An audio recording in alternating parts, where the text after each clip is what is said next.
तो क्या भगवान उनसे मिल, इन्हीं में भगवान दिख जाता है।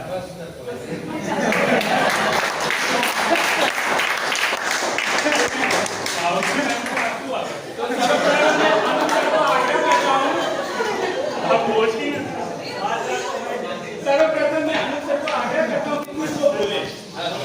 दोस्त पहले भगवान ही बोले।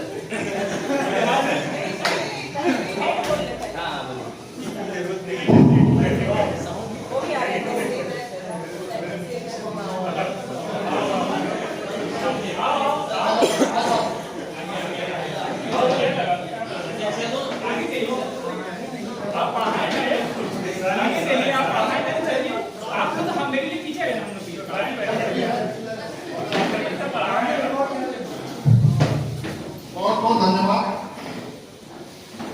और सबसे पहले सभी को जो हमारे विद्यार्थी हैं, BA के, MA के, हमारे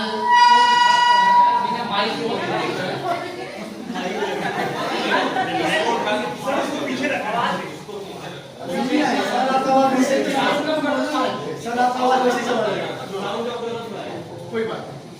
तो जितने हमारे विद्यार्थी हैं, प्रिय विद्यार्थी, ग्रेजुएशन, पोस्ट ग्रेजुएशन और रिसर्च स्कॉलर्स, सभी को हम सभी की तरफ से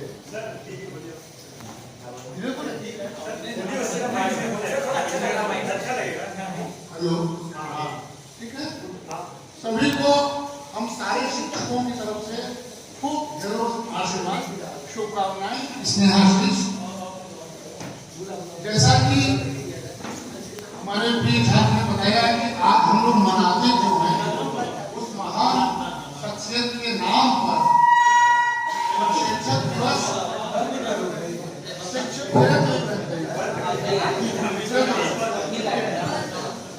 उस महान शख्सियत के नाम पर शिक्षक दिवस समर्पित है। यानी इस देश में कोई ऐसा महान व्यक्ति हुआ जो आपके सामने है, जो हमारे हृदय में रहने चाहिए, जो भारत की संस्कृति में है, भारत के संस्कार में, जिससे भारत जाना जाता है। उन्होंने अपने जन्मदिन को, जन्म दिवस को, जब उनसे लोग कहा है कि हमारे जन्मदिवस मत मनाइए, जन्मदिवस मनाने के लोग चाहते हैं, उन्होंने कहा है कि जन्मदिवस किसी व्यक्ति का नहीं मनना चाहिए, संस्कार का मनना चाहिए, व्यक्तित्व का मनना चाहिए, किसी कार्य प्रणाली का मनना चाहिए। और उन्होंने केवल अपने जन्मदिवस से इनकार कर दिया था। उन्होंने कहा था ये जन्मदिवस जो है वो शिक्षक दिवस के रूप में जाना जाना चाहिए। यानी जिस व्यक्ति ने इतना बड़ा सेक्रीफाइस किया, सेक्रीफाइस का मतलब अपने जन्मदिवस को संपूर्ण शिक्षकों के नाम पर समर्पित किया, उसको मैं प्रणाम करता हूँ। क्यों? क्योंकि उसके नाम से हम लोग भी आदर पाते हैं। इसीलिए हम लोग का दायित्व और बढ़ जाता है, सारे गुरुओं का दायित्व बढ़ जाता है कि अगर ये आदर मिला है तो हमारी वजह से नहीं मिला, अनूप सर की वजह से, आरुण मैडम के, मयंक सर की वजह से, किसी की वजह से नहीं मिल रहा, एक उस व्यक्ति की वजह से मिल रहा जिसके बारे में हमको जानना है। यानी भारत में शिक्षा संस्कार की जननी है। अब समय बदल गया है, अब शिक्षा का अर्थ बदल गया है, शिक्षा व्यवसाय हो गया है, शिक्षा व्यवसायिक हो गया है। तो इसलिए आज का दिवस सिर्फ हम बच्चों से अपील करते हैं कि हम जो शिक्षक और छात्र के बीच संबंध है वो बिल्कुल पिता पुत्र का संबंध है, माता पुत्र का संबंध है। यानी एक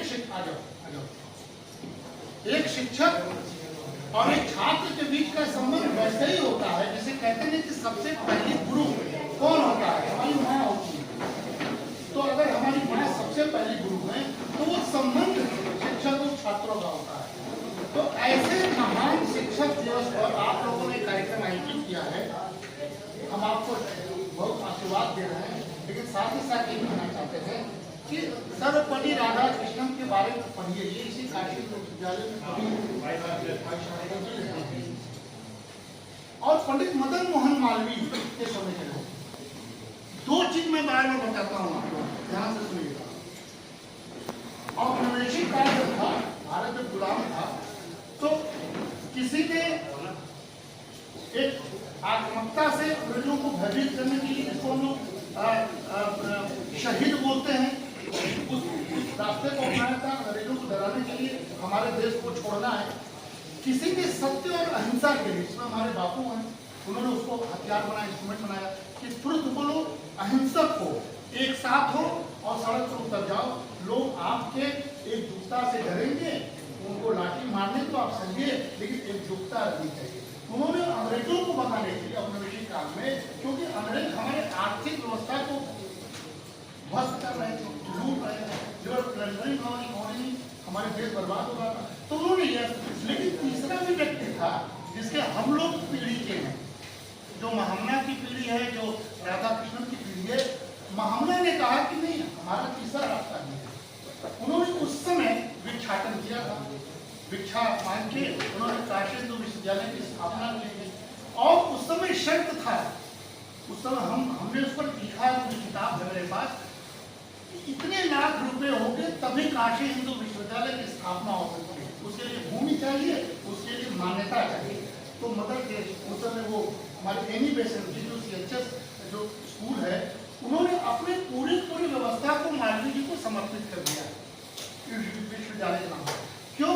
क्योंकि मालवीय जी चाहते थे कि अंग्रेजों को हम भगाने के लिए हमारा रास्ता अंग्रेजों के तरह हुनरमंद ही बनना है। वो मानते थे कि अंग्रेज शिक्षित हैं, तो उन्होंने शिक्षा को हथियार बनाया। यानी तीसरा अस्त्र जो था एजुकेशन हो गया, जिसके हम लोग फॉलोअर हैं।